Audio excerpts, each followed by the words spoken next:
La fe es un componente necesario para vivir. La fe es lo que nos anima a seguir adelante. Es lo que nos lleva a creer, a entender y a pensar que por difícil que sea lo que estemos viviendo, no estamos solos y Dios ha prometido cosas maravillosas para nosotros. Y que por difícil que sea lo que esté pasando en tu hogar, en tu empresa, en tu salud, en tu vida, la fe te hace creer que Dios tiene planes aún en medio del caos. Sin embargo, a veces la fe puede fallar. No siempre estamos con la fe al tope. A veces nuestra fe está en lo más mínimo. A veces nuestra fe decae. A veces, aunque venimos a la iglesia, adoramos al Señor, escuchamos una palabra, encontrarnos con la realidad de una crisis nos puede llevar a que nuestra fe, que un día estaba arriba, termine estando muy abajo. Y solo quien ha pasado por estos cuadros entiende lo que le estoy diciendo. A veces nuestra fe nos falla a nosotros. Y me encontré en la palabra del Señor con un versículo donde Jesús concientizó a sus discípulos, especialmente a uno de ellos, y le dijo: tienes que estar preparado, porque el bienestar que hoy tienes no significa que siempre estará. Por ejemplo, yo me acuerdo el día que me casé con mi esposa. Yo salí feliz de la iglesia. Feliz por varias razones. Primero, porque había esperado 23 años para poder tener a mi mujer y entregarme por completo a ella. Salí feliz de la iglesia. Llegamos a celebrar nuestra noche de bodas y fue una noche de bodas increíble. Yo solo hacía una oración mientras iba al hotel y era: Espíritu Santo, te lo suplico, que hoy no sea el rapto de la iglesia. ¿Se imagina uno esperando 23 años y de repente suene la trompeta y se lo lleve a uno y queda uno ahí con el motor sin estrenar? Pero Dios fue bueno y estaba feliz. Luego nos fuimos al lugar donde empezamos a vivir y yo me desperté a la mañana siguiente y la vi a ella así toda espelucada con ese frizz y le dije: te amo. Y ella me dijo también, y esa boca le olía hediondo, pero no importa. Era mi esposa, era mi mujer, estábamos felices. Pero ese bienestar no significa que no íbamos a tener problemas. En el camino me acuerdo cuando nacieron mis hijos. Yo estuve presente en el nacimiento de mis hijos. Y recuerdo que cuando nació Jerónimo, salió una enfermera con un bebé envuelto en una cobijita gris y dijo: ¿dónde está el padre de esta belleza? Yo me paré, yo dije: aquí estoy. Ella me miró y me dijo: con razón. Me pasó a mi bebé. Y mire, es el amor de mi vida. Pero ¿sabe qué ha hecho que se me caiga el pelo a mí? Mi esposa, mis hijos y mi suegra. Porque aunque todo ha estado bien, no significa que siempre estará bien. Y es lo que te quiero advertir en esta noche. Dios tiene promesas enormes para ti. Te va a entregar cosas maravillosas y las va a poner en tus manos. Pero tienes que estar listo, porque a veces tu fe será probada. Y ay, me encanta cuando nos prometen y nos dicen: todo va a estar bien, no te preocupes. Y sí, eso es lindo, pero no siempre todo está bien. Es más, hay gente sentada en este templo, hay gente viendo esta predicación que dice: pastor, las cosas, aunque estaban bien, hoy no están tan bien. Así que si usted es uno de ellos, si está todo bien, la palabra le va a servir. Y si las cosas están mal, también. Dice la Biblia en Lucas capítulo 22, versículos 21 al 24: Simón, Simón, Satanás ha pedido zarandear a cada uno de ustedes como si fueran trigo. Pero yo he rogado en oración por ti, Simón, para que tu fe no falle. De modo que cuando te arrepientas y vuelvas a mí, fortalezcas a tus hermanos. Versículo 33, estoy leyendo como siempre en la Nueva Traducción Viviente. El versículo 33 dice: Pedro dijo: Señor, estoy dispuesto a ir a prisión contigo y aún a morir contigo. Versículo 34. Pero Jesús le respondió: Pedro, déjame decirte algo. Mañana por la mañana, antes de que cante el gallo, negarás 3 veces que me conoces. Amén y amén. Acabamos de encontrarnos con una incómoda conversación. Acabamos de encontrarnos con una incómoda realidad. El ministerio de nuestro Señor Jesús estaba en su mejor momento. El ministerio de nuestro Señor Jesucristo estaba en un momento de plenitud, en un momento de crecimiento. Había llegado a Jerusalén, y dice la palabra del Señor que cuando llega a Jerusalén es recibido entre honores. La gente pone ramos delante de él. Aunque entra montado entre un pollino, un burrito, la gente grita y dice: bendito el que viene en el nombre del Señor, hosana al que viene a nuestro Salvador. Lo reciben en el mejor momento de su ministerio. Pero ahí, cuando todo estaba bien, Jesús tiene una conversación con Pedro y le dice: Pedro, te tengo una advertencia. Satanás te ha pedido para zarandearte. Pero sabes, estoy orando por ti, para que cuando tú te arrepientas y vuelvas a mí, vayas y fortalezcas a tus hermanos. Jesús no le dio una noticia cómoda a Pedro, le dio una noticia incómoda. Porque cuando todo está bien, lo que menos queremos escuchar son las malas noticias. Cuando todo está funcionando, lo que menos queremos recibir es que alguien nos diga: prepárate, porque vendrán momentos de prueba. ¿Qué es la zaranda? Les pedí que me colocaran una imagencita, a ver si la tienen ahí, por favor. Mire la zaranda. La traje chiquitica para que me cupiera en la pantalla. Pero la zaranda puede ser más grande y tiene un propósito. Los que trabajan construcción saben para qué es la zaranda: para tomar la arena o la tierra que se está usando para construir y empezar a sacudirla. ¿Con qué propósito se sacude? Con el propósito de separar lo que sirve de lo que no sirve.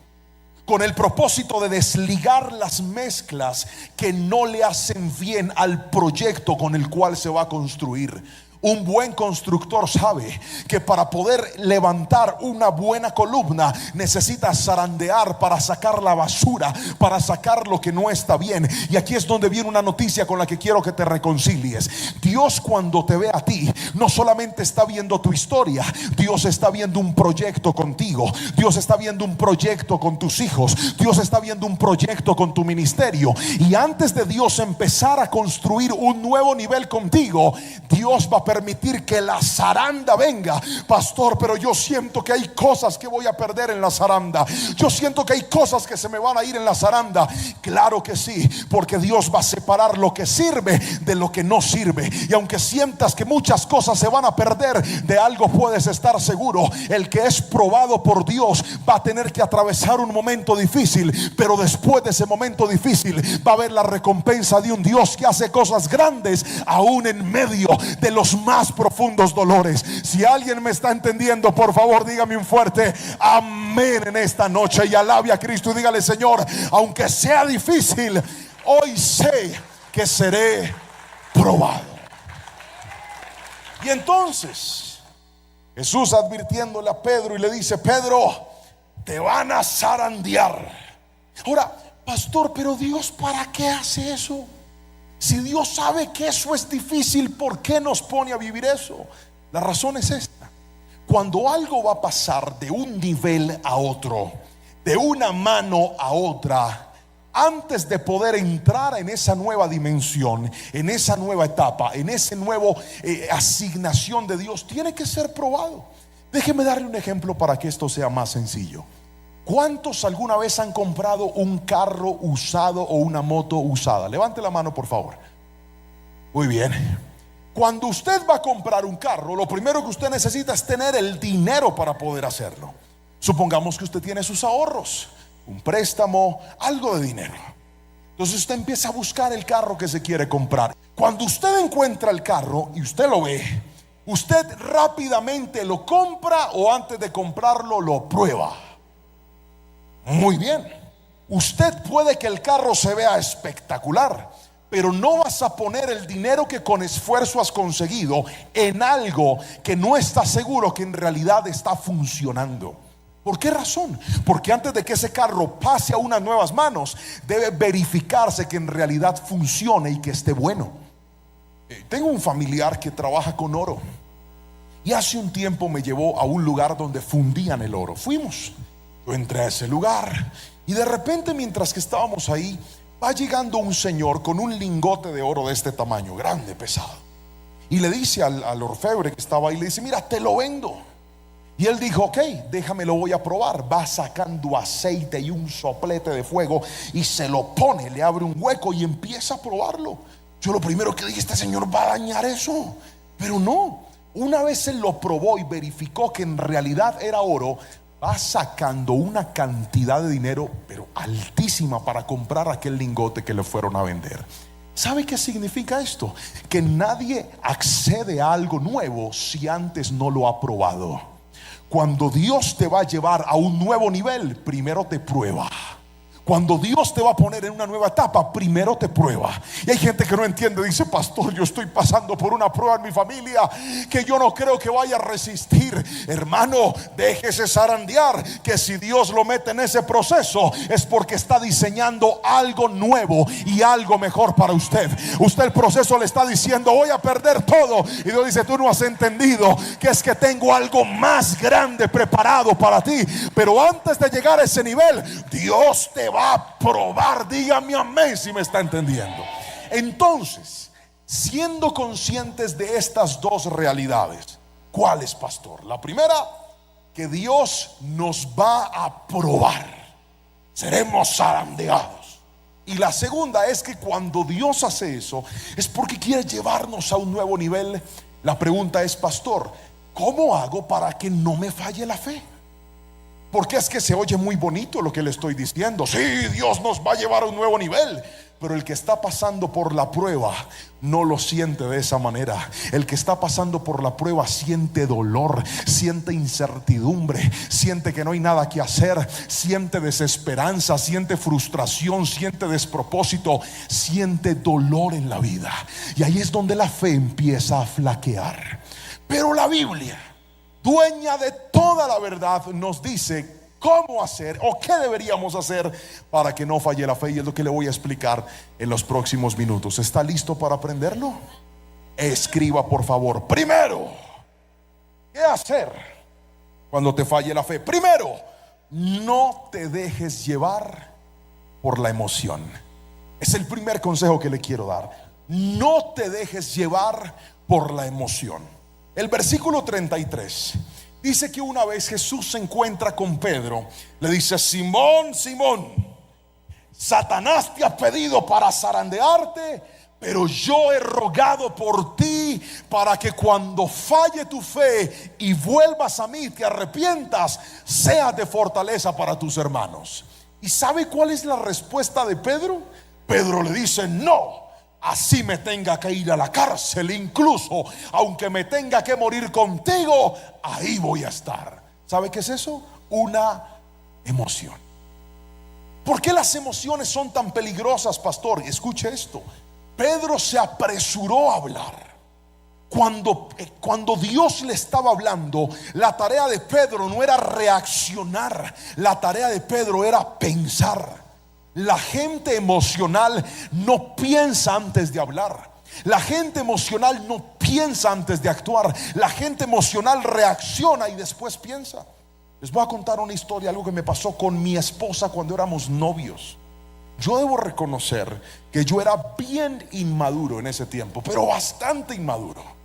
La razón es que yo creía que mi novia en ese tiempo tenía que hacer todo lo que yo decía. Obviamente no le estoy hablando de temas exagerados ni desmedidos, pero yo creía que yo siempre tenía la razón. Y un día íbamos en el carro de ella, porque yo no tenía carro, la que tenía carro era ella. Ella iba manejando, no, yo iba manejando. Ella me enseñó a mí a manejar. Iba manejando el carro y de repente empezamos a discutir en el carro. Levante la mano todos los que algún día han peleado en un carro. Cierto que dan ganas de voltearse, a dar una patada y sacarlo. Así iba yo. Y esa señora empezó a alegar y alegar y alegar. Y yo le dije, deja de alegar ya o me bajo y aquí me quedo.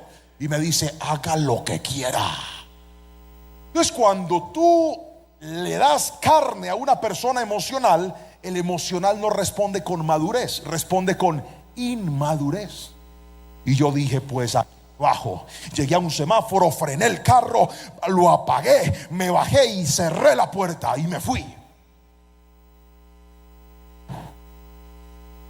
¿Y sabe qué quería el emocional Juan Pablo? Que ella se bajara y me rogara y me dijera, no, no te bajes, vuelve aquí, arreglemos el asunto. Ya que no sabe qué hizo esa señora, se pasó, prendió el carro y se fue y me dejó tirado. Y el problema no es ese, yo no tenía ni un peso para irme a la casa. Y sabe que me tocó por orgulloso irme caminando hasta la casa en un solazo por la tarde. Yo decía, diablo mentiroso, qué vieja tan soberbia. Era ella.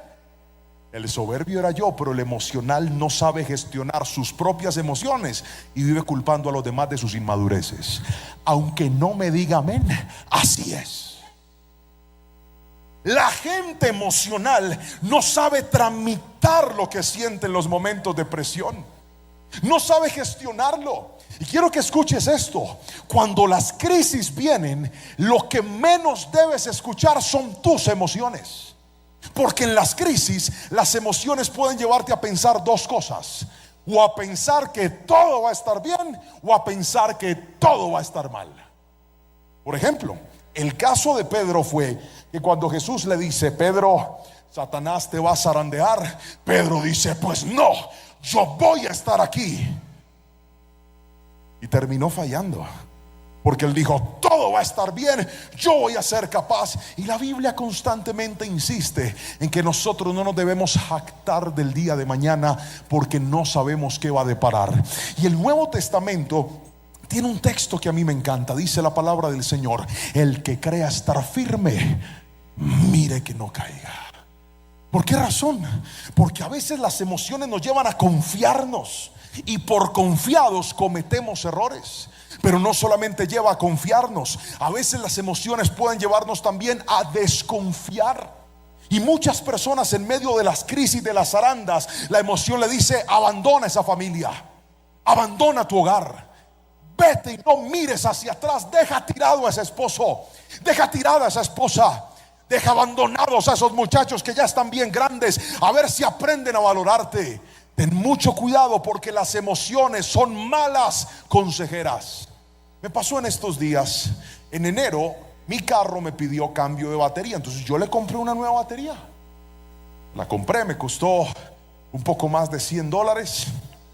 Estoy dando cifras en dólares porque hay gente viendo esto en otros lugares.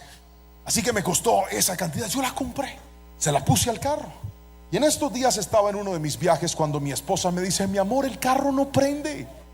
Entonces llamo a mi mejor amigo que tiene mucho conocimiento en asuntos de carros y me dice, amigo, eso es la batería. Y yo estaba tan estresado, ¿tan qué? ¿Tan qué? ¿Y dónde vive el estrés? Diga conmigo, es una emoción. Que yo le dije, ¿sabes qué, amigo? Hazme un favor, llévame ese carro a un lugar y si toca comprar una batería nueva, cómprala ya. Pero yo no quiero que mi esposa la siga dejando tirada esa batería. Y él, que es un poco más paciente, me dice, no vas a hacer eso, brother, espérate, guarda el carro, que tu esposa ande en Uber, o si quieres yo la llevo. Y cuando tú regreses, llevas el carro a que te revisen la batería. Y a que no sabe yo qué estaba pensando, yo, oigan a este, no, yo no quiero eso, yo quiero resolver el problema. Ya, si me toque pagar, no hay problema. Y él me dijo, no, espérate. Mi esposa me llamó y me dijo, mi amor, que Daniel no va a llevar el carro, que él lo va a guardar. Y él me convenció, me llamó y me dijo, amigo, cálmate y lleva el carro, no te apresures, es más barato pagar Uber estos 2 días y comprar una batería. Y esa frase me calmó. Yo llegué a Cali como el lunes en la noche y el martes me fui a disque a verle la garantía a la batería. Lo metieron en un lugar, lo metieron en una máquina y salió que la batería que yo había comprado en enero se había dañado y que tenía garantía. Entonces ellos me dicen, pero si quiere, usted puede poner un poquitito más y compra una mejor batería. Y yo le dije, sí, sí. Entonces compré una batería muchísimo mejor. Y de repente me llama mi amigo y me dice, ¿cómo te fue? Yo no le quería contar, porque yo sabía que si yo le decía que le había hecho caso, me había ido bien. Y me dijo, ¿cómo te fue? Y le dije, no, me dieron garantía. Y me dijo, ¿no que ibas a comprar otra batería? Y yo le dije, sí, amigo, no me atormente. Me dijo, sea más paciente, que a veces las emociones lo hacen a usted tomar decisiones, gastar cosas, perder cosas que usted no debía perder. Hay gente que por las emociones va soltando el trabajo que Dios le dio. Hay gente que por las emociones va soltando el ministerio que Dios le dio. Hay gente que por las emociones va soltando la asignación que Dios le dio. Se va metiendo en cosas que no se tenía que meter. Querido hermano, cuando le falle la fe, no escuche sus emociones, escuche la palabra del Señor, porque lo que le faltó a Pedro fue entender que Jesús no solamente le dijo, viene un momento difícil. Jesús también le dijo, aunque viene ese momento difícil, estoy orando por ti para que te levantes, y cuando todo pase vas a seguir haciendo lo que yo te mandé a hacer. Yo no sé si alguien me está escuchando en esta preciosa noche, pero quiero que recibas esta palabra. No dejes que las emociones te hagan soltar lo que la crisis está tratando de que sueltes. Los momentos difíciles son eso, momentos que tienen un inicio y tienen un final, pero hay algo que nunca se va a acabar, y son las benditas promesas de Dios que dijeron, voy a estar contigo en las buenas y en las malas también. Alguien dígame amén en esta noche, por favor. No te dejes llevar por las emociones. Mire, en tiempos de crisis, las emociones lo pueden llevar a usted a cometer errores. En tiempos de dificultad, las emociones se transforman en muy malas consejeras para nosotros. Me pasó también con otro caso, y fue en mi ministerio. Yo en el 2016, 2015, de forma milagrosa, Dios me regaló la posibilidad de grabar un álbum musical. Grabé mis canciones. Y yo en ese momento dije, Señor, gracias, porque llegó el cumplimiento de tu promesa. Ahora iré por todo el mundo cantando y adorando tu nombre. Y Dios me empezó a abrir todas las puertas. Todo empezó a funcionar, hasta que llegó un momento donde mi pastor me dijo, hijo, necesito que te vayas a pastorear una de las iglesias que tenemos. Y no era cualquier iglesia, era una iglesia que estaba ubicada en un barrio bien difícil de la ciudad. Era una iglesia pequeñita. Y cuando me mandaron a hacer eso, yo sentí que Dios sacó la zaranda y me dijo, hágale a ver, papá. Y cuando Dios saca la zaranda, tú siempre sientes que vas a perder tu estabilidad. Gracias por poner la zaranda, genial. Cuando Dios saca la zaranda, tú sientes que Él te va a quitar algo que a ti te costó trabajo tener. Porque quiero que me entiendas, cuando yo veía mis discos, yo tenía una caja llena de CDs, pero llenita. Y con esfuerzo la mandé a sacar. Y yo tenía mi cajita y yo decía, Señor, en algún lugar del mundo van a escuchar mis CDcitos. Y viene el pastor y me dice, hijo, ahora te vas a ir a pastorear la iglesia. Pregúnteme si yo quería. No, que me pregunte si yo quería. No. Porque yo decía, si me mandan a pastorear a la iglesia pequeñita, pues ya yo no puedo viajar. ¿Cómo lo voy a hacer? En la iglesia central, pues yo era el de la alabanza, yo tenía otros músicos. Si yo me iba, ellos me cubrían. Yo no tenía que predicar, el que predicaba era mi pastor. Pero en una iglesia pequeñita, el que tenía que abrir la puerta era yo. El que tenía que dirigir la alabanza era yo. El que tenía que arreglar los cables del sonido era yo. El que tenía que predicar era yo. El que tenía que atender a la gente era yo. Entonces si yo no iba, no había culto.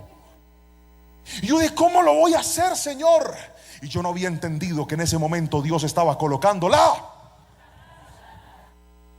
Y en ese momento la emoción me empezó a hablar. ¿Y sabe qué me dijo la emoción? Muere a tu sueño de ser cantante. Dios te engañó. Dios no te va a llevar a las naciones. ¿Cómo te vas a ir si tienes que estar en la iglesia pequeñita? Despídete de las naciones. Yo había sacado el pasaporte y con esfuerzo tenía 3 benditos sellos. Y yo dije, Padre, esto se va a llenar.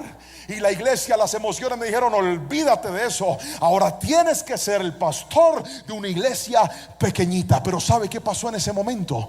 Yo entendí que esa zaranda de Dios iba a hacer lo que hace la zaranda, que es quitarte lo malo y dejar lo que te funciona. Y hoy le debo confesar, querido hermano, que yo me había descuidado, que yo me había desordenado. Yo había creído que ahora yo valía por el talento que tenía, que ahora yo valía por el CD que había grabado, que ahora yo valía por los viajes que tenía. Y Dios dijo: así no me sirve tu ministerio, te voy a zarandear, porque yo no coloco en posiciones altas a gente soberbia y a gente orgullosa. Y te voy a quitar ese orgullo y te voy a quitar la soberbia. Y me dolió, mi hermano, pero hoy, para gloria y honra del Señor, le puedo decir: Dios sí cumplió su promesa, pero antes zarandeó. Porque a veces nosotros decimos: yo creo que Dios no me va a cumplir. Pero hoy vengo a decirte: no le creas a esas emociones. El Dios que te prometió, el Dios que te llamó, Él te va a respaldar. Pero deja que te quite lo que no te sirve y que tengas lo que en realidad le va a aportar a tu vida. Dígame amén, por favor.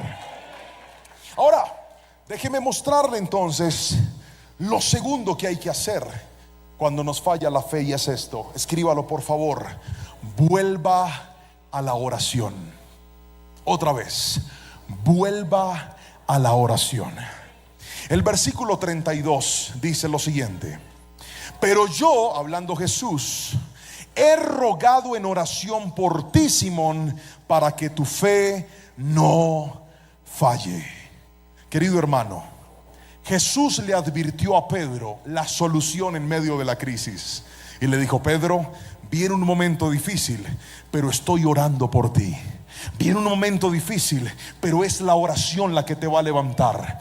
Jesús tuvo que enfrentarse a un momento muy difícil en su ministerio, y fueron las horas previas, cuando iba a ser crucificado, cuando iba a ser azotado, cuando iba a ser golpeado. ¿Y sabe qué estaba haciendo Jesús? Jesús estaba orando. Muchos de nosotros, cuando vienen los momentos difíciles, lo que menos hacemos es orar. A usted le dan una mala noticia y sale corriendo a ver a quién llama, a quién le pide el favor, a quién le pide prestado, dónde se desahoga, dónde se pierde. Y lo que menos hacemos es orar. Querido hermano, en las crisis de la vida, la solución más poderosa es la oración. En la oración hay poder, en la oración hay respuesta. Nunca tomen poco el poder de la oración. Pedro no había entendido el poder de la oración. Dios no solamente le advierte esto, sino que Jesús, unas horas después, le dice: muchachos, acompáñenme a orar. Era de noche, pero es que el Señor siempre oraba. Si usted quiere ver la bendición de Dios, usted no tiene que orar a veces, usted tiene que orar siempre. Usted no se imagina la alegría que siento yo en mi corazón cuando llegan a mi canal de YouTube, a mis redes sociales, mensajes de gente que me dice: pastor, desde que he visto las prédicas, empecé a orar, empecé a buscar de Dios, y hoy le puedo dar testimonio de que mi vida ha cambiado, de que he visto la respuesta en la oración. Deje de andar pidiéndole oración a todo el mundo y usted empiece a orar. Hay gente que dice: ¿podría apoyarme en oración por esto? Sí, claro que lo puedo apoyar, pero entienda, las oraciones más poderosas no son las que otros hacen por ti, son las que tú mismo haces en medio de tu crisis o en medio de tus victorias. Y le dices: Señor, cuando tú oras, le estás diciendo: Dios, yo no puedo solo, pero te tengo a ti, y si te tengo a ti, lo tengo todo. Alguien dígame amén. Ama la oración. Dale lugar a la oración en tu vida. Tú no puedes ser una persona que cree que la oración pasó de moda. La oración es necesaria en medio de las crisis. Si algo te va a ayudar a salir de esa zaranda en victoria, es la oración. No la tomen poco. Cuando la fe es probada, lo que más tenemos que ejercitar es la oración. Cuando pasamos por momentos difíciles, lo que más tenemos que hacer es orar, querido hermano. Yo les contaba en el mensaje de ayer que nosotros pasamos por una prueba bien compleja en el proceso de mi esposa. Pero el proceso de mi esposa no fue el único proceso que vivimos. También vivimos un proceso conmigo y fue directo. Le voy a explicar por qué.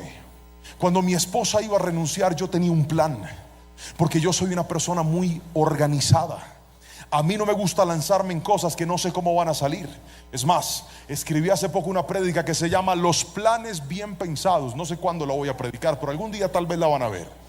Y en ese mensaje enseño que Dios bendice a la gente organizada. Dios bendice a la gente que planifica, que Dios bendice a la gente que se estructura. Y yo soy así. Es más, yo soy de esa línea de las personas que son perfeccionistas en lo que hacen.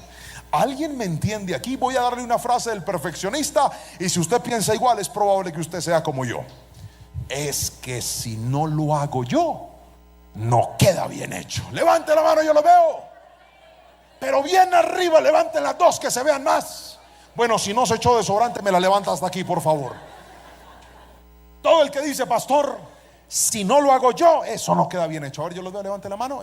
Ustedes me entienden, entonces pueden bajarla.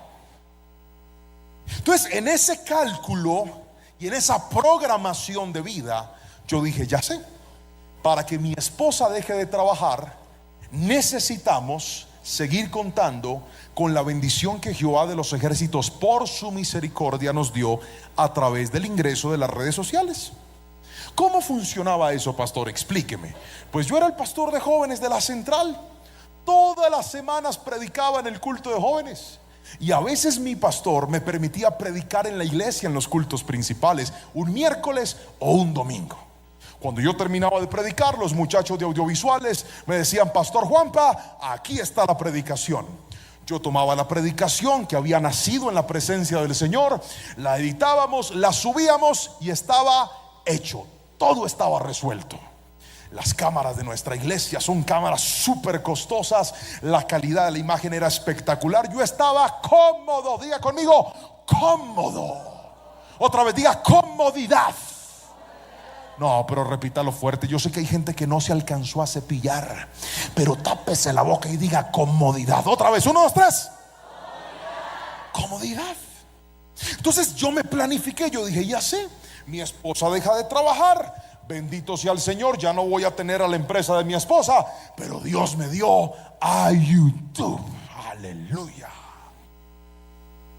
Y en ese momento viene mi pastor. Ya mi esposa había renunciado al trabajo, la primera zaranda, y yo dije, bueno, Señor, ya no tengo la empresa, pero ahora tengo a YouTube y tengo la iglesia. Y mi pastor me dice, hijo, estuve orándole al Señor. Y yo, ¿y qué le dijo, pastor? Que tú eres evangelista. Yo dije, amén. Hasta ahí todo iba bien. Y me dice, y mira la cantidad de invitaciones que te están llegando, hijo, a diferentes partes del mundo, a diferentes ciudades. Yo podría decirle a esto no, pero siento que ofendería a Dios si detengo lo que el Señor quiere hacer contigo. Así que a partir de hoy ya no vas a ser más el pastor de jóvenes de la iglesia. Yo dije por dentro, yo no se lo dije a él, yo lo dije por dentro. Yo dije, espere, ya no está Sura y YouTube. Le voy a explicar por qué. Porque si yo no estaba en la iglesia, ¿cómo grababa las prédicas? ¿Alguien me entiende? ¿Alguien me está entendiendo o no? Mueva la cabeza, diga sí, hombre, que el que está mirándome así, yo no entiendo. Yo dije, Señor, ¿y ahora qué? Si en todas las iglesias no se transmite y no tienen las mismas cámaras que tengo yo, pues aquí en la iglesia. Y entré en una crisis. Pero ¿sabe qué hice en ese momento? Me fui a orar y de rodillas le dije, Señor, tú me dijiste que mi esposa podía renunciar, y ahora prácticamente me quitaron poder predicar en la central. Yo no sé a dónde voy a ir, Padre. ¿Qué tal que yo no pueda grabar las predicaciones? ¿De dónde va a salir la otra provisión? Y mi primer viaje, recuerdo, fue a Ecuador. Llegué a ministrar una iglesia y los hermanos muy amablemente me dijeron, pastor, si quiere le pasamos la grabación de la prédica. Y recuerdo que la grabación no se veía tan nítida como se veía en la iglesia. En el video de la iglesia yo me veía sexy, en el de Ecuador me veía raro, como pixelado. Y cuando yo vi la predicación, yo le dije, Señor, yo prediqué con toda el alma, Padre, pero mira lo que tengo. ¿Sabe qué hice? Dije, Señor, en tu nombre la voy a subir. Y la subí y cerré y me olvidé de YouTube. Y yo dije, Padre, ¿y ahora qué, Señor? Y me arrodillé a orar y le dije: Señor, yo estoy confiando en tu bendición, pero quiero decirle algo. En medio de la crisis, a veces tú sientes que tu respuesta viene de tus armas naturales. Por eso necesitas la oración, porque en medio de los desiertos tú sientes que las cosas funcionan por lo que tú haces. Tú sientes que las cosas funcionan por lo que tú tienes. Tú sientes que las cosas funcionan por tus habilidades. Pero ¿sabe qué me enseñó el Señor? Esa prédica que no se veía tan nítida empezó a tener un crecimiento impresionante. Después yo dije: ay, Señor, la gente está viendo esto aunque casi ni me veo. Después subí otra y empezó a funcionar, y empezó a funcionar. Y ¿sabe qué le quiero contar, mi hermano? Son muy pocos los mensajes que ahora tengo que puedo predicar en mi iglesia. No porque la iglesia no me deje, sino porque ahora Dios me permite ir por muchos lugares. Pero ¿sabe qué me enseñó Dios? A mí Dios me dijo: es que la calidad no depende de una cámara, la calidad no depende de una consola, la calidad no depende de un sonido, la calidad depende de que mi presencia esté contigo. Y así te vean borroso, no se trata de cómo te vean, se trata de que mi presencia esté contigo. ¿Y sabes cómo tiene la presencia de Dios? Cuando aprendes a buscarlo en la oración. La oración te recuerda que puedes perder recursos, que puedes perder contactos, que puedes perder palancas, que puedes perder cosas que con esfuerzo tuviste. Pero si tienes a Dios, Dios te va a demostrar que lo único que necesitas para ver la victoria de Él es que su presencia siempre esté contigo. ¿Lo quieres hacer? Vuélvete una persona de oración. Alguien tiene que gritar mi amén si me está entendiendo.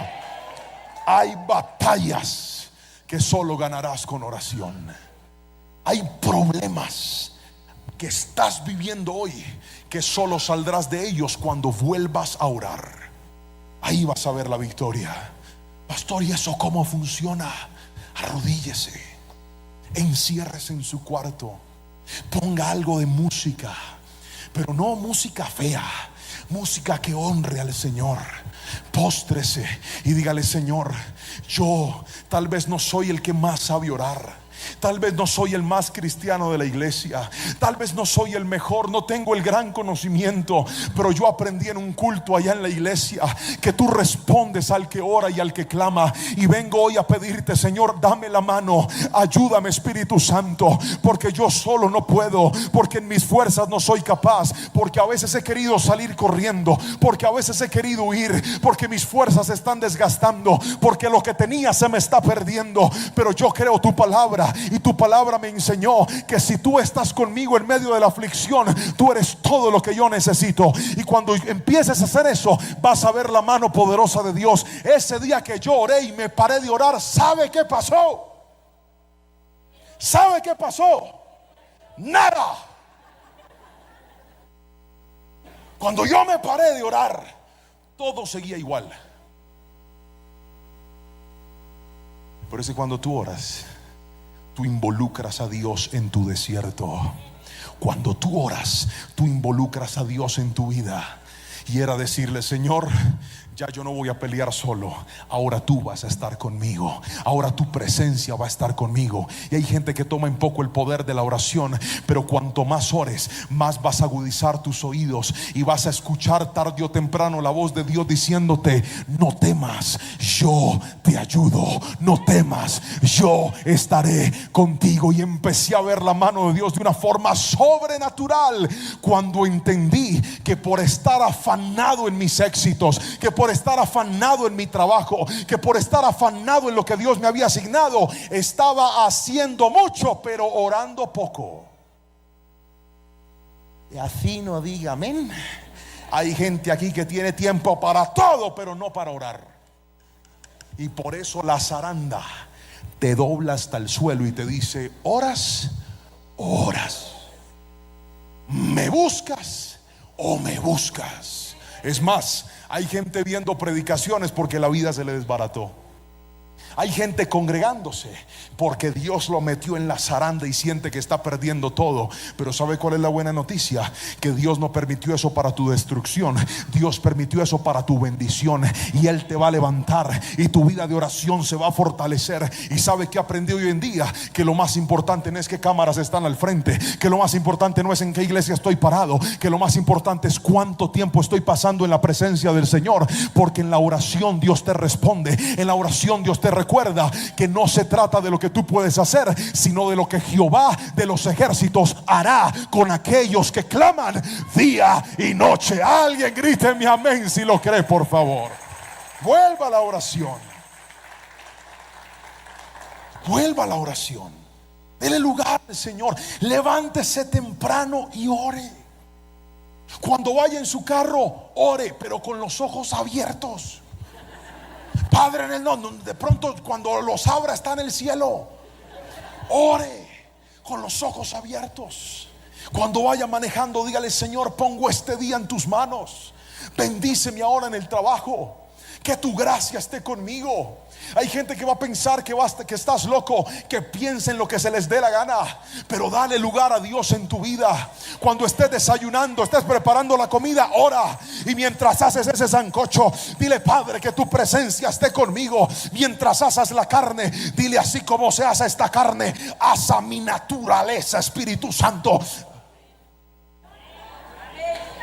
Ore y va a ver la respuesta del Señor. Si usted es un ministro de Jehová de los ejércitos, no pise el altar si antes no ha orado. Antes de subirse, dígale: Señor, es que no se va a subir mi talento, no se va a subir mi capacidad, se va a subir mi adoración, y por eso me rindo y te digo: Padre celestial, si en algo te sirvo, usa mi vida para tu gloria y para tu honra. Si eres un predicador, antes de predicar, en lugar de estar pasando tiempo pegado de un texto, pegado de algo, dobla tus rodillas, porque la clave no está en lo que dices o en lo que sabes. La clave está en cuántas rodillas le estás metiendo al Señor.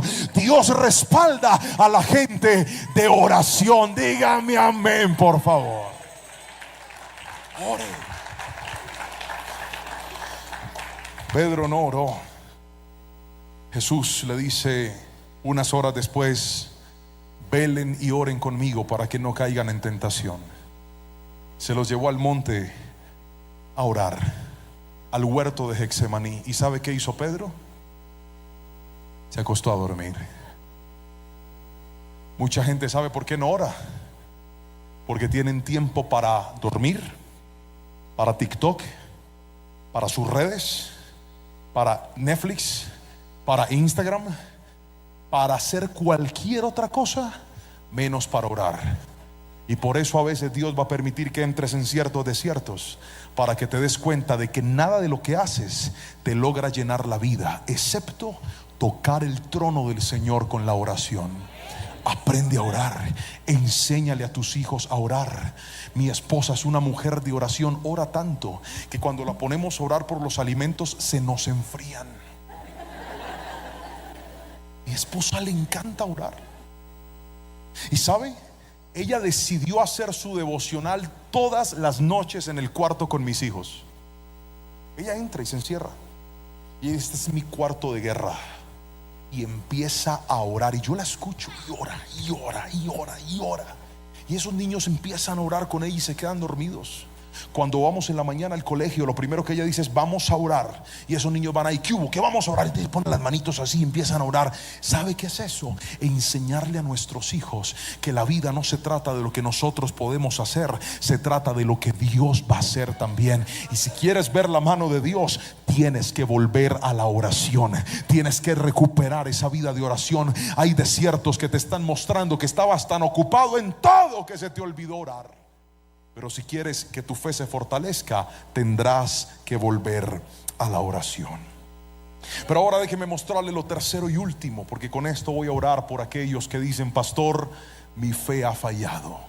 Lo tercero y último es esto. Escríbalo, ahí va a aparecer en la pantalla: vuelva a hacer lo que Dios le asignó. Vuelve a hacer lo que Dios te asignó. El versículo 12 dice lo siguiente, escúchelo. Versículo 32, perdón. Pero yo he rogado en oración por ti, Simón, para que tu fe no falle, de modo que cuando te arrepientas y vuelvas a mí, fortalezcas a tus hermanos. Le voy a contar cuál fue el plan original de Dios. El plan original de Dios fue este. Le dijo Pedro, ni siquiera le dijo Pedro, le dijo Simón, y ahora le voy a explicar por qué lo llamó Simón. Simón, Satanás te ha pedido para zarandearte, pero estoy orando por ti. para que cuando te falle la fe, en otras palabras, cuando te caigas, porque te vas a caer, y te arrepientas y vuelvas a mí, vayas y fortalezcas a tus hermanos. ¿Sabe cuál era el plan original de Dios? Advertirle a Pedro que él iba a pasar por un momento bien difícil, que iba a pasar por un momento bien duro. Y los momentos duros, ¿sabes qué producen en nosotros? Producen frustración. ¿Saben qué más hacen los momentos duros en nosotros? Nos llevan a creer que la solución es soltar lo que Dios nos entregó. ¿Sabes qué más hacen los momentos duros en nuestra vida? Nos hacen pensar que todo se va a resolver cuando abandones lo que Dios te entregó, porque simplemente no está funcionando. Y eso fue lo que le pasó a Pedro. Cuando Pedro le falla al Señor, dice la palabra que Jesús lo voltea a mirar luego de que el gallo canta. Mi Jesús estaba golpeado, estaba completamente maltratado. Él lo mira, y cuando Pedro ve los ojos del Señor, dice la palabra que empieza a llorar amargamente. Pero no solamente pasó eso. ¿Sabe qué más sucedió con Pedro? La Biblia dice que Pedro regresó a las redes a pescar. Ya Dios lo había sacado de ahí. Él ya no era un pescador, aunque toda su vida se había dedicado a ese oficio. Jesús le dijo: sígueme y te haré pescador de hombres. Y no solamente le dijo eso, un día le dijo: Simón, tu nombre no será más Simón, ahora serás Pedro. Diga conmigo: Dios, fuerte, diga: Dios le había cambiado la vida. Ya estaba en otro nivel. Pedro no era el mismo pescador de antes. Pero las crisis te hacen pensar que tu solución es volver a ser quien antes eras. Las crisis te hacen pensar que tu solución es dar media vuelta y volver al pecado que un día te dominó. Las crisis te pueden hacer pensar que la solución es: ve, de qué te ha servido guardarte para Dios, de qué te ha servido en una iglesia, mejor vete a esa cantina con tus amigos y emborráchate otra vez.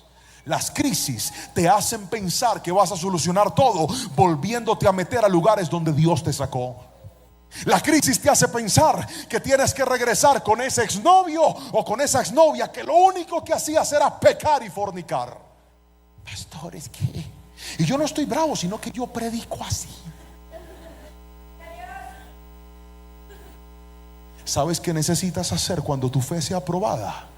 Agarrarte de lo que Dios te entregó, aferrarte de lo que Dios te puso en las manos y decir: pastor, aunque yo siento que la solución es soltar, aunque yo he pensado que la solución es no seguir más adelante, Jesús le advirtió a Pedro: vendrán momentos difíciles, amigo, pero cuando tú te restaures, cuando tú te levantes, cuando vuelvas a mí, tú vas a ir a fortalecer a los demás, tú vas a ir a ayudar a los demás. ¿Sabe por qué? Porque cuando Dios escogió a Pedro, Él sabía que ese muchacho no solamente era alguien inestable, no solamente era alguien emocional. Jesús dijo: tú eres Pedro, y sobre ti voy a edificar la iglesia. ¿Sabe quién era Pedro? Pedro era un discípulo más, pero aunque falló, Dios lo había visionado como el líder de los apóstoles que más adelante iba a estar. Pero es que cuando tú estás en medio de una crisis, te borras de la mente lo que Dios puede hacer contigo, y por eso crees que la solución es abandonar todo. Yo he pasado por muchos desiertos y he dicho: ¿y si ya no soy pastor? ¿Y si ya no soy predicador? Un día en medio de una crisis dije: ya sé, me voy a ir a Estados Unidos a lavar platos, a trabajar en algún car wash para ganarme la vida. Las crisis son terribles. Las crisis te hacen creer que toda tu vida va a cambiar y que lo que Dios te entregó ya no va a funcionar. Pero hoy te digo de parte del Señor y en el nombre de Jesús: vuelve a hacer lo que Dios te asignó, vuelve a tomar lo que Dios te ha entregado. Que desiertos pasamos todos, dificultades pasamos todos, pruebas pasamos todos, pero yo he visto gente que soltó lo que el Señor le entregó y les ha pesado toda la vida. A veces lo que tú necesitas no es soltar, a veces lo que necesitas es pedir ayuda, pedir un consejo, abrir tu boca y hablar y decir: estoy batallando con esto, tengo esta debilidad, tengo esta lucha, ora por mí, dame una mano, acompáñame en el proceso. Pero mucha gente cree que la solución es soltar. El hogar está pasando por momentos difíciles y tú dices: ya sé, me voy a divorciar, pero no pides consejo, no pides ayuda, no buscas a tus pastores. Hoy te digo en el nombre de Jesús: antes de soltar, aférrate a lo que Dios te entregó, porque aunque ese hogar esté dañado, aunque ese hogar esté roto, yo creo que Dios va a levantar levantar de tu generación una generación victoriosa, una generación temerosa, una generación que ame al Señor. Dígame amén si me está entendiendo, por favor. No cometa el error de soltar lo que Dios un día le asignó y le entregó. La zaranda nos lleva a eso, pero tenemos que entender que la estabilidad es algo que solamente tendremos cuando lleguemos a la patria celestial. Querido hermano, la fe nos va a fallar. Vendrán momentos difíciles. Me encantaría pararme a predicarte algo distinto y decirte: tranquilo, el reino de Dios está aquí, tú eres príncipe. Como un día me escuché yo en una conferencia, y tú eres embajador del reino, y como embajador tienes derecho de embajador. Eso todos gritábamos amén. Y Dios te va a dar todo lo que necesites.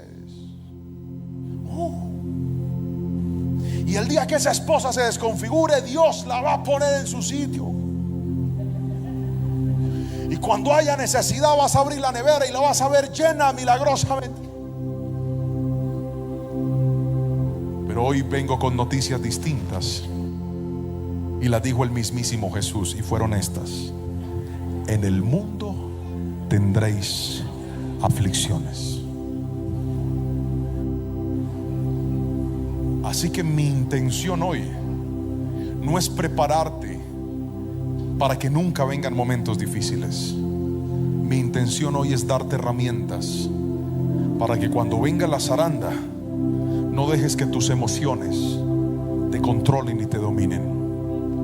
No dejes que la prueba te apague la oración, y no permitas que esa zaranda te suelte de lo que Dios un día te entregó. Pedro fue uno antes de la zaranda y otro después de la zaranda. Antes de la zaranda se tuvo que enfrentar con su viejo hombre. Por eso Jesús lo llama y le dice: Simón. El mismo Jesús le había puesto Pedro, y ahora, al enfrentarlo con esta advertencia, le dice 2 veces: Simón, Simón. ¿Sabe por qué? Tenemos que entender que nuestra principal batalla es contra nuestro viejo hombre. Porque la Biblia dice que el viejo hombre está viciado, tiene costumbres. Y me encanta una frase que dijo el reformador Martín Lutero, se la voy a leer textual. Dijo: pensé que el viejo hombre había muerto en las aguas del bautismo, pero descubrí que el infeliz sabía nadar. Ahora tendré que matarlo diariamente. Cuando vienen las pruebas, ¿sabe cuál es su peor enemigo? No es el diablo, es su viejo hombre. El que le dice: abandona lo que tienes. Dios se abandonó. Dios no va a estar contigo. Mira, todo está mal. Pero me encanta cuando Jesús le dice a Pedro: aunque vengan momentos difíciles, mi hijo, ora y vuelve a hacer lo que yo te mandé a hacer. Porque ese momento no es más que eso, un momento. Cuando te falle la fe, querido hermano, recuerda que todos pasamos por esos desiertos, pero que fiel es Dios, que prometió estar con nosotros en las buenas y también en las malas. Alguien da gracias al Señor en esta preciosa noche y dice conmigo: Dios, yo te necesito hoy más que nunca. Mi oración en esta noche va a ser por aquellas personas que dicen: Pastor Juan, mi fe está siendo probada. O el que dice: Pastor, quiero estar listo cuando mi fe sea probada. ¿Y sabes qué le voy a pedir a Dios en esta noche? Le voy a pedir al Espíritu Santo que nos ayude a controlar estas 3 cosas. La primera, que las emociones no nos gobiernen a nosotros. La segunda, que la oración sea un estilo permanente en nuestra vida. Y la tercera, Que cuando nos den ganas de soltar todo, recordemos que el Señor no nos mandó a soltar lo que Él nos asignó. Él nos mandó a terminar la buena obra que un día nos confió en las manos. ¿Alguien aquí necesita esa oración? Si usted es uno de ellos, venga aquí al altar, porque voy a orar por usted en esta noche, por favor. Y vamos a pedirle al Señor con toda nuestra fe, con toda nuestra fuerza, hoy en este altar, que nos ayude, porque aprendimos que la fe también nos puede fallar, que la fe pasará por momentos difíciles, que la zaranda va a atravesarse en medio del camino, y a veces vamos a sentir que no la necesitamos, y a veces vamos a sentir que está siendo difícil, y a veces vamos a sentir que nos cuesta trabajo. Pero en este altar yo le voy a pedir al Espíritu Santo que sea Él fortaleza para tu vida en esta preciosa noche. Míreme aquí un momentito, todo el que vino aquí adelante, míreme aquí un instante. Míreme aquí adelante. Vamos a orar específicamente por lo que estamos viviendo. Esa zaranda tiene nombre propio para algunos. Usted sabe cómo se llama. Usted la tiene plenamente identificada. Dice: pastor, es en mi trabajo. Pastor, es en mi salud. Pastor, es en mi hogar. Pastor, es en un proyecto y en un sueño. Pastor, es en mis hijos. Pastor, es mi ministerio. Yo no sé cómo se llama, pero ¿sabes qué quiero que hagas en este instante? Que le digas: Señor, aunque a veces siento que esto me va a desbaratar, algo te pido en este altar, y es: quítame lo malo y deja lo que sirva. Cámbiame si me tienes que cambiar. Fórmame si me tienes que formar. ¿Sabe qué aprendí yo en esa pequeña iglesia donde me mandaron a pastorear? Que cuando mi sueño pensé que iba a ser